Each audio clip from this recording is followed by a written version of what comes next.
ये वीडियो केवल ऐतिहासिक जानकारी और शिक्षा के उद्देश्य से बनाई गई है। इसका उद्देश्य किसी धर्म, समुदाय, देश या व्यक्ति के प्रति नफरत या भेदभाव फैलाना नहीं है। नमस्कार दोस्तों, 1947 का साल भारतीय उपमहाद्वीप के इतिहास का सबसे महत्वपूर्ण और सबसे दर्दनाक अध्याय माना जाता है।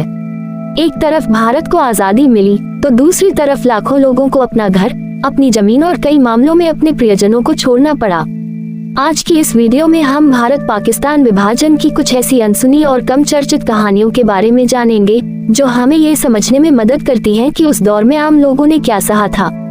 इस वीडियो का उद्देश्य किसी धर्म, समुदाय या देश के खिलाफ नफरत फैलाना नहीं है, बल्कि इतिहास से सीख लेना और उन लोगों के दर्द को समझना है जिन्होंने विभाजन का दौर देखा। ब्रिटिश शासन के अंतिम वर्षों में राजनीतिक परिस्थितियां तेजी से बदल रही थीं। अंततः 14 अगस्त 1947 को पाकिस्तान और 15 अगस्त 1947 को भारत स्वतंत्र राष्ट्र बने। लेकिन सीमाएं तय करने का काम बहुत जल्दबाजी में हुआ। लाखों लोगों को अचानक पता चला कि उनका गांव या शहर अब दूसरे देश में चला गया है। यहीं से शुरू हुआ इतिहास का सबसे बड़ा मानव पलायन। इतिहासकारों के अनुसार लगभग 1 से 1.5 करोड़ लोगों ने सीमाएं पार की। हिंदू और सिख परिवार पाकिस्तान से भारत आए, जबकि मुस्लिम परिवार भारत से पाकिस्तान गए। कल्पना कीजिए, सुबह जिस घर में आप रहते हो, शाम तक आपको पता चले कि अब आपको सब कुछ छोड़कर दूसरे देश जाना है। कई लोग केवल एक छोटा सा बैग लेकर निकल पड़े। उन्हें उम्मीद थी कि कुछ दिनों बाद वापस लौट आएंगे, लेकिन वह वापसी कभी नहीं हो सकी। विभाजन के समय ट्रेनें लोगों के लिए जीवन रेखा बन गई थी। लाखों लोग ट्रेनों के माध्यम से नई सीमाओं की ओर जा रहे थे। कई ट्रेनों में इतनी भीड़ होती थी कि लोगों को बैठने तक की जगह नहीं मिलती थी। कुछ लोग ट्रेन की छतों पर बैठकर यात्रा करते थे।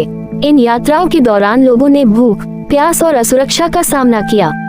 आज भी कई परिवारों के पास उन यात्राओं की यादें पीढ़ी दर पीढ़ी सुनाई जाती हैं। विभाजन की चर्चा अक्सर हिंसा के संदर्भ में होती है, लेकिन एक दूसरी कहानी भी है। कई स्थानों पर अलग अलग धर्मों के लोगों ने अपने पड़ोसियों की रक्षा की।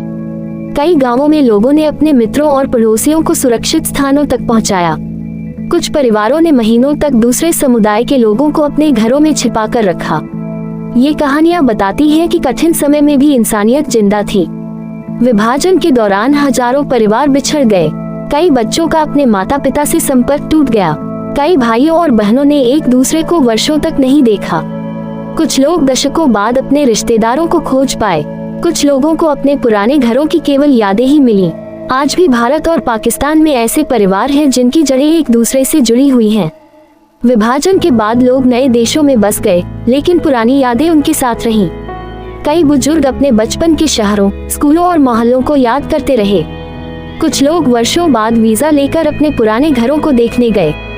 कई बार उन्हें अपना घर किसी और परिवार के पास मिला, लेकिन भावनाएं वही रही, यादें, अपनापन और इतिहास।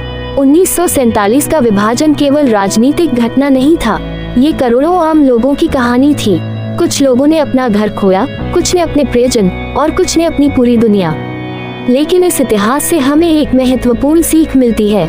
नफरत हमेशा नुकसान पहुंचाती है, जबकि शांति, संवाद और इंसानियत समाज को आगे बढ़ाती है। इतिहास को याद रखना जरूरी है, लेकिन उससे नफरत नहीं, बल्कि सीख लेनी चाहिए। अगर आपको यह वीडियो जानकारीपूर्ण लगी हो तो वीडियो को लाइक करें, चैनल को सब्सक्राइब करें और कमेंट में बताएं कि इतिहास के किस विषय पर आप अगली वीडियो देखना चाहते हैं।